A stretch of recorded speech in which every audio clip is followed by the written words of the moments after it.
இந்த forest adventure இதெல்லாம் புக்ல படிக்கும்போது வெரி இன்ட்ரெஸ்டா இருந்ததுப்பா. ஆனா நேர்ல பாக்கும்போது எனக்கு குப்புன்னு வேர்க்குது, பயமா இருக்கு. நான் வரல. பயப்படாத, தைரியமா வா. எப்படி தைரியமா வர்றது? கூட வந்திருக்க டிக்கெட்டுகளை எல்லாம் பாரு, துக்கத்துக்கு வர மாதிரியே வர்றானுங்க. இப்ப இவனுக்கு என்ன ஆகி போச்சா? கோடிக்கணக்கான ரூபாய் குதிரை பந்தயத்தை விட்டு மாதிரியே மூஞ்சி வச்சுட்டு வர்றானுங்களே. ஜன்னலுக்கு வெளியே தட்டு சோத்துக்கு எட்டி எட்டி பாத்துட்டு இருந்தானுங்க. இதுல இன்ட்ரெஸ்ட் வரலையாங்க? ஏய், எல்லாம் ஜாலியா ஒரு பாட்டு பாடுங்கப்பா.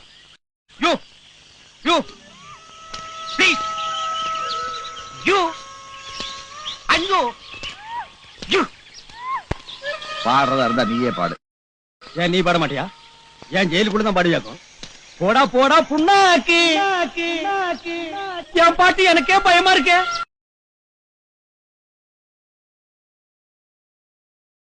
பூங்காற்றல் புதிதானது, புதுவாழ்வு சதிராடும்